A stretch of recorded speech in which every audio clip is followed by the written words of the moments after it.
Présidente fondatrice de iPlug.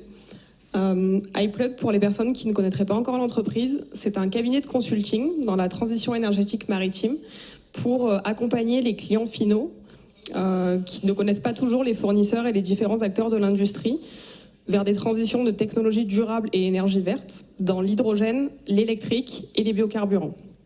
Je vous donne ce contexte pour un peu mieux comprendre pourquoi iPlug aujourd'hui vous présente cette fiche pratique et ce cas d'étude concret et opérationnel. En termes de compétences transverses, iPlug travaille également sur le réglementaire. Et l'étude que je vais vous présenter, l'entreprise a été mandatée par InnovaYacht avec Chloé Zayed pour l'aider dans la compréhension des règlements applicables et en vigueur par rapport à son cas précis d'usage. Donc ici, j'ai repris vraiment les éléments clés et principaux qui sont importants à avoir à l'esprit dans ce cas d'étude pour être sûr que tout le monde ait la même base de données initiale. Donc on parle de 15 avitaillements qui ont été faits l'an dernier sur la période de mai à juin 2021, donc pour l'Innova 40 que vous voyez juste ici, dont un avitaillement à Monaco qui s'est extrêmement bien déroulé et à plusieurs reprises.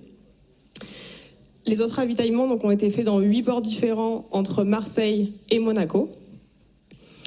Et le point clé de ce dossier, et ce qui a amené Chloé à se questionner sur le réglementaire, c'est que dans ces différents ports, malgré le fait qu'elle ait eu le même système d'avitaillement et le même navire, elle a eu des contraintes différentes demandées par l'ensemble de ces ports. Donc le fond du raisonnement, c'est vraiment de se dire, est-ce qu'il y avait à ce moment-là un cadre réglementaire en vigueur pour son mode d'avitaillement ou non? Et s'il l'était, quel était-il? Pour que ce soit le plus clair possible, au niveau du process, donc premièrement, iPlug a procédé à une collection de données, interview également de Chloé qui avait, comme elle le dit, tout dans la tête, mais il fallait tout retranscrire par écrit, et également de l'analyse des documents comme les FDS, ni plus ni moins, pour vraiment traiter de l'énergie précise. Ensuite, la recherche et l'analyse donc, des documents réglementaires, tels que l'ADR et le RPM, j'y viens tout de suite. Ensuite, il y a un document qui a été rédigé d'une 15aine de pages pour expliquer par A plus B. Chez iPlug, on n'interprète pas quelque chose, on part vraiment de faits, de dispositions et d'articles dans les textes. Donc pour expliquer à Innova, voilà pourquoi est-ce que ces réglementations-là et ces articles peuvent être applicables ou non dans le cas de figure.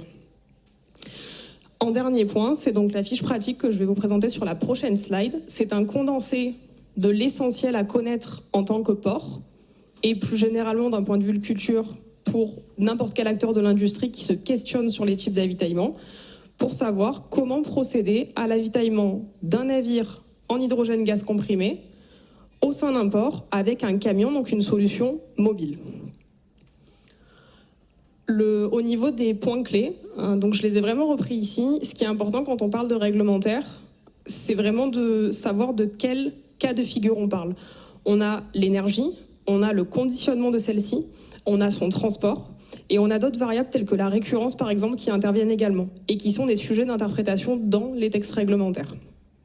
Donc le premier point, on est bien sur de l'hydrogène sous forme de gaz comprimé, qui est stocké, qui est donc transporté et utilisé sur camion. À aucun moment on ne transfère quoi que ce soit au sol. Et le dernier point, c'est bien conditionné en colis, et non pas en vrac. Et quand on parle de conditionnement colis, on parle de kilogrammes et non pas de litres. Et c'est vraiment quelque chose qui fait une grande différence dans les textes. Je vous ai réindiqué les deux réglementations pour les personnes peut-être qui ne seraient pas familières avec. L'ADR, donc c'est pour tout ce qui va être du transport, les notions de dangerosité, transport par route. Et le RPM, ça régule tout ce qui se passe au sein du port. Donc c'est vraiment la complémentarité de ces deux règlements qui permettent de faire cet avitaillement au sein des ports. Donc juste ici, j'ai présenté la fiche donc en anglais et en français.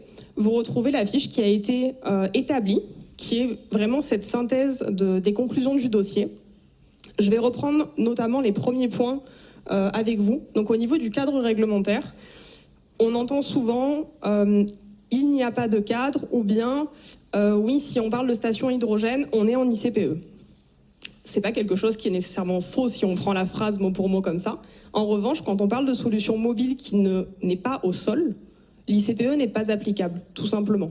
Donc, si vous avez un cas dans un port, prenons Monaco, mais qui a déjà bien compris le fonctionnement de ces réglementations, mais un autre port où vous souhaitez avitailler avec un camion, tant que vous ne posez rien au sol, vous n'êtes pas soumis à l'ICPE.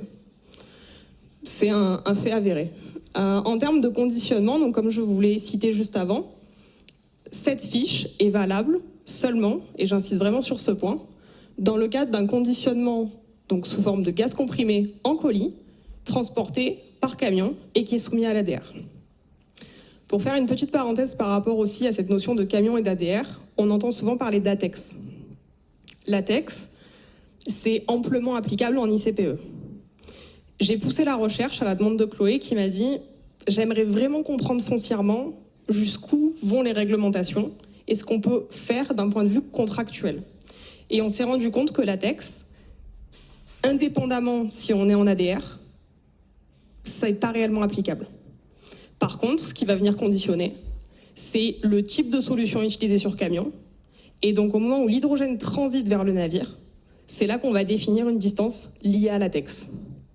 Donc vous voyez que dans ces 4 réglementations que j'ai pu vous citer, ICPE, ATEX, ADR, RPM, elles sont proches, elles traitent de sujets, on va dire, similaires, mais quand on va vraiment dans le détail et dans ce cas opérationnel, elles ne peuvent pas toutes être applicables. Un troisième point qu'on a mentionné sur la fiche, qui est que dans aucun règlement, il y a une notion d'horaire. Alors il y a eu quelques ports qui ont demandé des horaires, on va dire, quelque peu rocambolesques, vraiment très très tôt sur la côte, ou alors très tard, et en disant il ne faut pas qu'il y ait de transport de vedettes de transport de passagers aux horaires où on avitaille.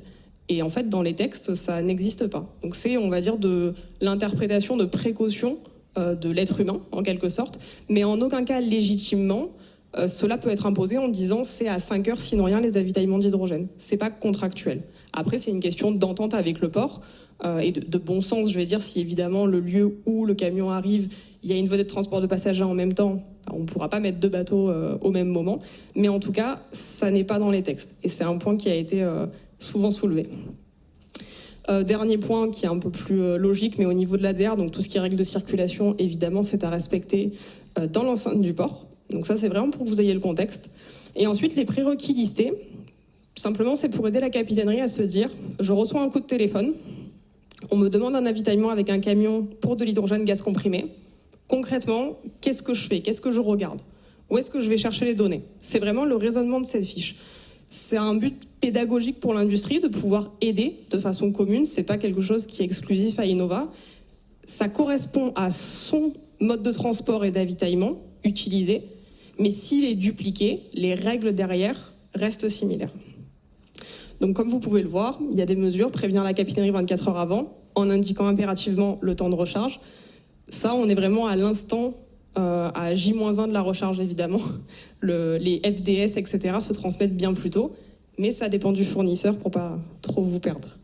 Les éléments de sécurité en place, qui sont ni plus ni moins, ça peut être un trait au sol avec des barrières. Je ne sais pas si certains d'entre vous sont descendus le long du quai. Il y a une zone de stockage de bonbonnes d'hydrogène. On a simplement ces barrières qui sont là. Pas de zone puisque c'est pas quelque chose de permanent, mais en tout cas, on a simplement des barrières.